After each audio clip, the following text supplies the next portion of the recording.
Hello and welcome back to my channel. I'm going to be continuing Night in the Woods. In the last episode, we did a song at Rock Band, and we told our friends B, Greg, always forget the bear's name, Eugene, something like that. We told them about the man we saw, the freaking thief, the guy that stole a kid. And so we're gonna go to the library to find out what's going on. And once we get back to my house, if we're gonna do that in this day, I want to play that song again and actually try to do it better. Look, jobs.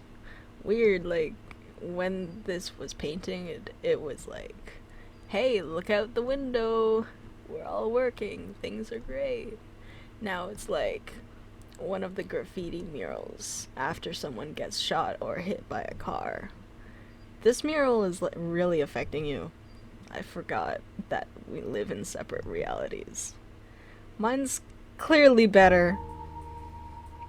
That sounds horrible. Oh my. Oh, I was like, we have to control them separately? Weird. Oh, that's cool. I got a little band behind me. Hey! Hey. Closing in 2 hours. Okay, cool. Any idea where the microfish is? Microfiche. Microfiche. 3rd floor. I don't know what voice that is. Okay, thanks. Up, up, up. I'm talking. Slow night? Yep. Spooky here. All alone. I'd be spooked. Larry's wandering around here somewhere. Alright, 2 hours. We got 2 hours till we're closed. This is a night. So we're gonna, like, go out during the nighttime. Ooh, spooky. Up, up, up. 3rd floor. Oh, up, up, up. Makes sense.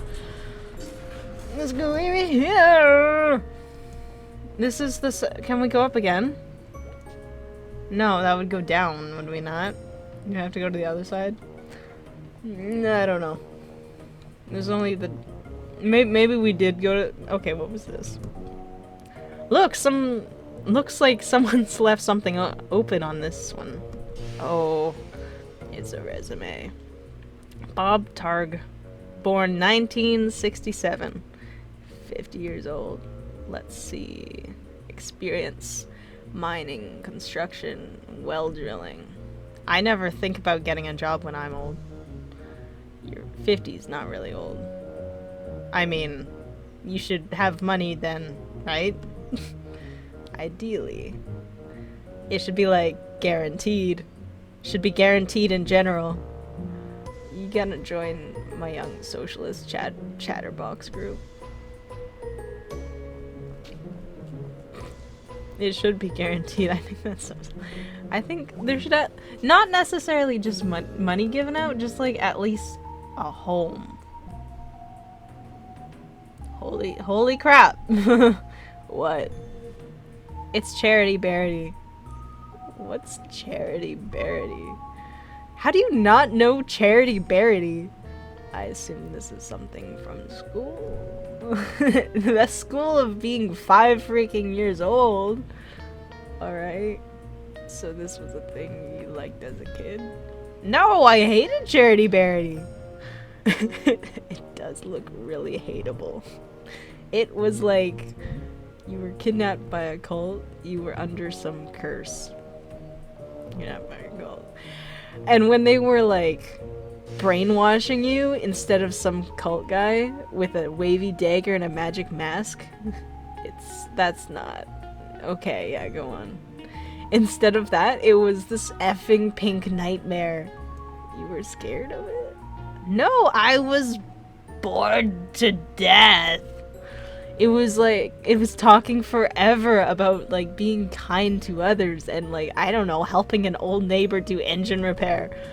That sounds nice. Charity Barity helps old Mr. Blanco fix his hovercraft. No, that's the worst part. It always rhymed. Charity Bearity Pink Nightmarity. Charity Bearity, I just don't care. Oh, this is it. No, we can't. Oh gosh darn. Couldn't you have told me? Anyways, at least we found out about Charity Bearity and Bob. Was it Bob? Something.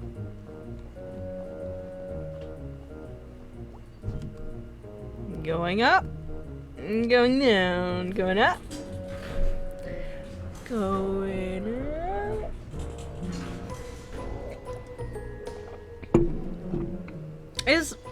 I don't remember how buildings works. Is first floor the first one that you go up, or is it the main floor? I feel like it's the main floor and then it goes 2, 3, so this must be...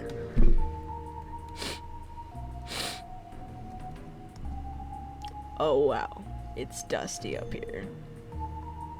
It's old up here. Sure is. Maybe your ghosts is up here. Yep, ghost. Or something. Whatever he was. He walked through a chain link fence. Or flew over it. Or something. While carrying something. Alright, well that's even more impressive. So we're gonna go find this guy.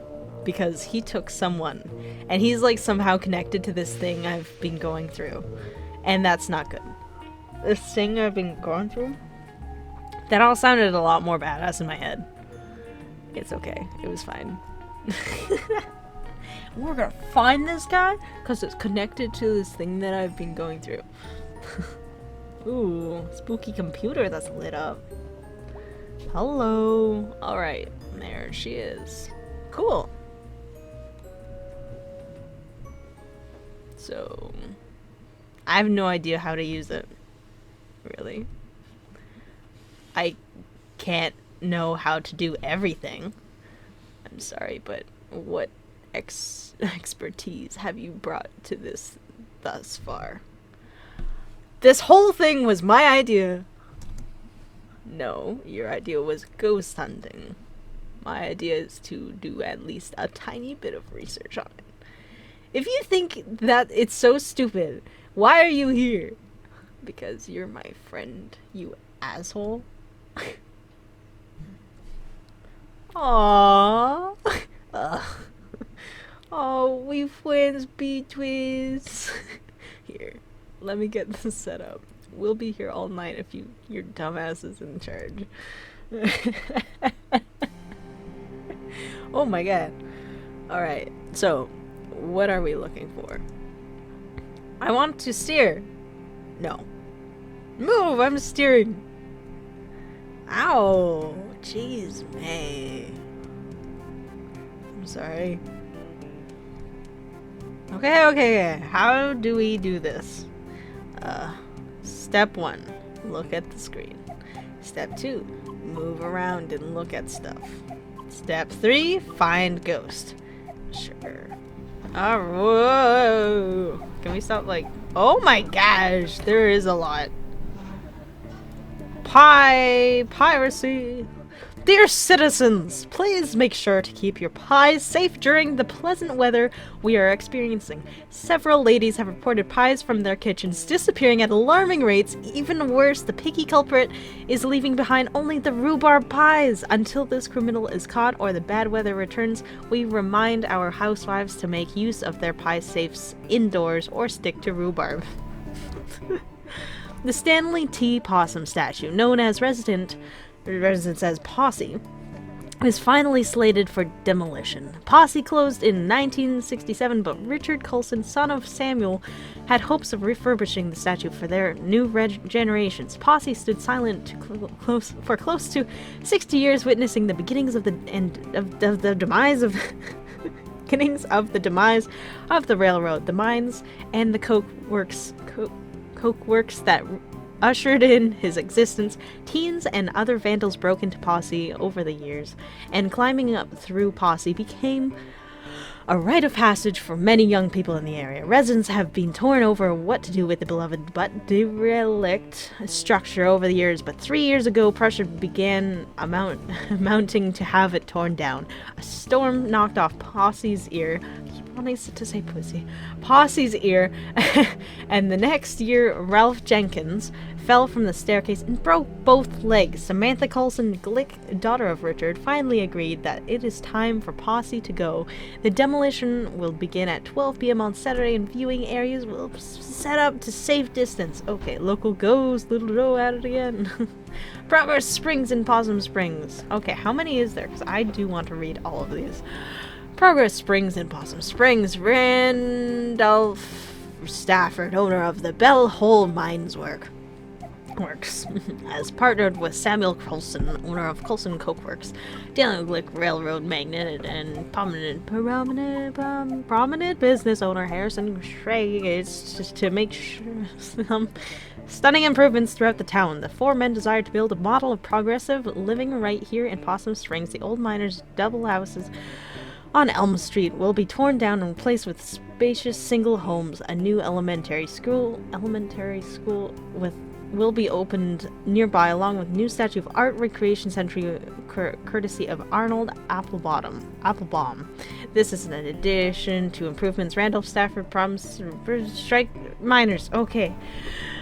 There has been another sighting of the albino groundhog from a very reliable source this time. Edgar Studer reports that he saw the pure white beast digging near Shade Gap. Mr. Studer has declined to give any more of the exact location. He implores his fellow hunters to admire this anomaly from afar and leave him to his business. We could not agree more with this upstanding citizen and remind townsfolk that if you are not interested in seeing an albino creature, to stop by Study's Barbershop for a peek at an albino raccoon. We're certain this will assist your mind in completing the search for the groundhog. Underground gases afflict many. Okay, I'm not reading that. Samuel Coulson has purchased 10 acres of land on the outskirts of Possum Springs. When we inquire as to what Mr. Coulson would use the land for, he would only remark that what was coming here would delight both young and old for years to come. We are very anxious to delight. I don't know what that means. Possum statue is officially open to the public. Oh, that's the one that got torn out. Spectral happening at Possum Jump. Two local sweethearts were startled by the past Sunday night as they hiked along the... Can I click on this? Like... Hey, look this. Yeah. Looks like Possum Jump. Let me read it. It's Possum Jump. Okay. Yeah, that's back up in State Park, right? Yeah. Ever been up there? Nope.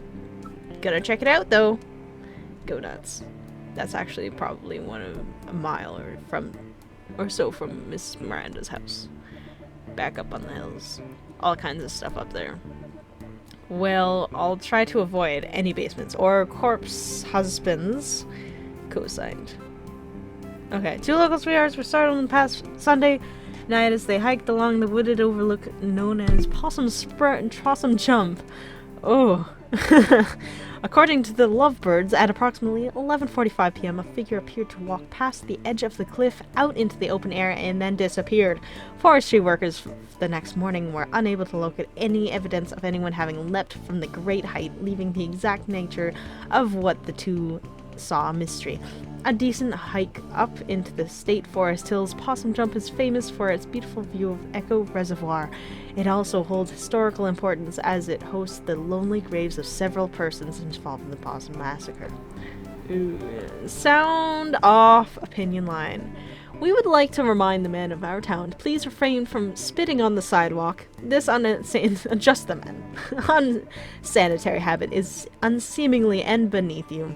Parents, please be sure your daughters are not participating in the new trend of skirts showing the ankles. I do not think we need to remind you which road of rhinestone the temporary fashion trend will lead your dear daughters down. Oh my god.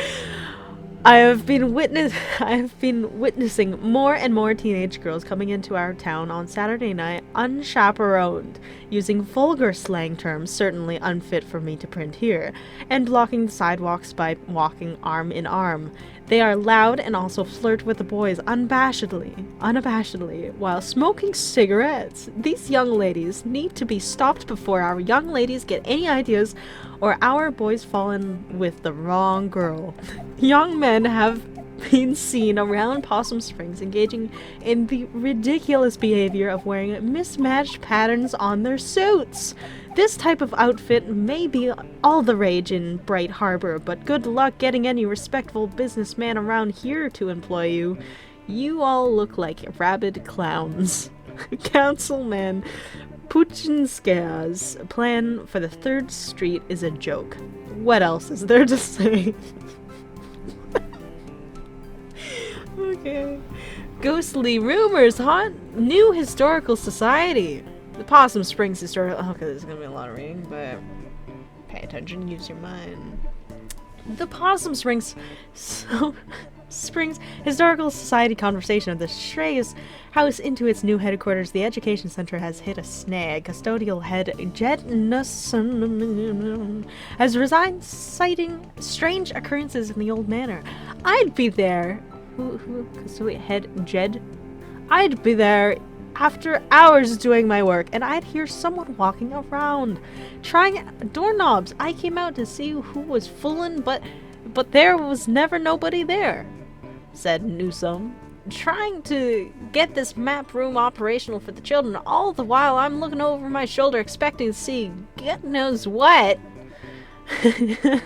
Mr. Newsom had previously requested to work only daylight hours when other staff were present with the building, but even that proved to be too terrifying. I don't go to the off-limits area anymore. I don't go up past the 2nd floor and then only to go to the office. I know the others laugh, say I'm seeing Little Joe or something, but they can all go spit. Little Joe for the uninitiated. There was a local ghost story popular some years ago. This Possum Springs history. I don't even know. The Possum Springs Historical Society has refused to comment on it at the time. And let's see what they say about this. Hello? This one. Hey! Ghost spotted! Historical Society. Yeah, I've never been. You didn't go back in school. I think this was when I wasn't in school. Oh, after the softball incident. Yeah, mostly just watched TV and did therapy. Well, it's actually a pretty cool old house. Used to be owned by one of the mine owners or something. Railroad, mine, steel mill, something like that. An actual haunted house. No. Elementary school kids are there all the time. They have, like, summer arts and crafts program. Oh, well, this is still worth checking out. Okay. Sound off. What do they think of this? This is interesting, but yeah, not exactly about a ghost. Oh. Deep Hollow's country mourns. Oh, the final group of bodies from the 1888 explosion have been recovered 2 days shy of the 1-year anniversary of the tragedy. These 5 men bring the total of dead to 112. 2 of the men, Addison Pine and Henry Harvey, were the ones who set off the explosions. Although the mine bosses have been informed that gas pockets were present in that section, they elected to not inform Pine and Harvey of the possible danger. The other 3 bodies belong to Peter Beldsoe, Christian Stanoff, and Peter Lythe. They belonged to. Peter Lythe's funeral arrangements will be handled by father relatives. The man's widow has since returned to Hungary with his 2 orphans. Ooh. This isn't about ghosts, but I'm just gonna... No ghosts to be found here. The way you say ghost, it sounds like you don't believe me. Strange but true, a tale of teeth. Strange but true, that an ongoing series about the weird and forgotten aspect of Deep Hollow Country history and culture published weekly. Bad bosses figure heavily into Possum Springs history, and this morbid tale of crime and secret society is no exception. I'm gonna skip that one. Possum Massacre! Severe violence broke out in Stafford Mines strike today. The bosses arrived in an attempt to renew talks and were haunted by some of the children present. Rocks were thrown and the National Guard and strike breakers opened fire on the crowd. Oh my gosh.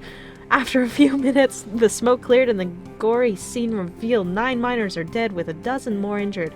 A young brother and a sister were also shot dead as they were delivering a package of food to their father and uncle who was on strike below when the shooting broke out.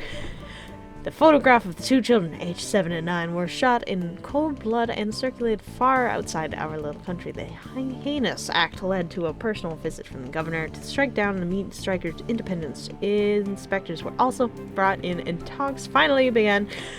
45 days since the start of the strike, the bosses have agreed to comply to the current safety standards and the honor demands of the miners. Oh my gosh. New old store in town center. The Old Pickaxe hardware store is set to have its grand opening this Saturday. We received a sneak peek at the store yesterday, and our town will benefit greatly from this new addition. Roy Berg is bringing 25 years of building experience into his new venture and has stocked the shelves with all the nuts, bolts, and nails you would need for any project, plus the latest in tools. Stop by and see the latest trend in everything handsaws and hammers. Best of luck, Mr. Berg. Strike! Oh my gosh, there was a mine strike. Of course, miners gathered. Local ghost Little Joe at it again. As the school children were quick to inform you, Possum Springs has at least one resident who won't show up on any census survey. Little Joe, purportedly, the ghost of Joe Shade, a miner who died in mysterious circumstances some decades ago, is his favorite spook story of the whimsical and weird numbers of our members of community. His most recent activities seem to involve getting up out of his coffin in the old section of the Possum Springs Cemetery and rolling around, unnerving visitors to the largest graveyard in Deep Hollow Country. His grave has become a destination for unruly and often destructive local youths. As such, Possum Springs City Council is considering erecting an iron gate to protect the historical tombstones that fill the small hollow where Joe Shade lies buried. Police have also stepped up to patrol the area. So be warned, thrill seekers. You may not see a ghost, but you may see a fine for trespassing. Okay. Well, we just gotta go there then. Oh! Scooch so I can see. Graveyard. That's a gimme. I mean, if we're looking for ghost stuff, that's where they make a lot of them. Looks like they saw him on the old section. Oh, cool. That's where his grave is. I'm actually interested in that. How could you not be interested? This is like actual dangerous ghost stuff. I like history. Ghosts are history. History that won't stay history. That's actually pretty good. Okay, well, that's like 3 leads. Let's boogie. Let's boogie. Also, is that it? Yeah, that's it. 3 clues. We got 3 leads. You're a regular detective. May Borowski, a detective of ghosts. Alright, let's go. Okay, that took a little while. But I do enjoy like reading all the stuff because it's like lore for the town, right? It's a mining town, of course. Kind of makes me think of Hunger Games a little bit. You know how what's it called, District 12 is a mining industry. So and then there's, I don't know, interesting. I'm going to end the episode here. Yeah, so that's exciting. The next episode, we're going to be going to a grave, a house, something, you know. Anyways, if you enjoyed, leave a like. I hope you have a wonderful day, and I will see you next episode. Bye!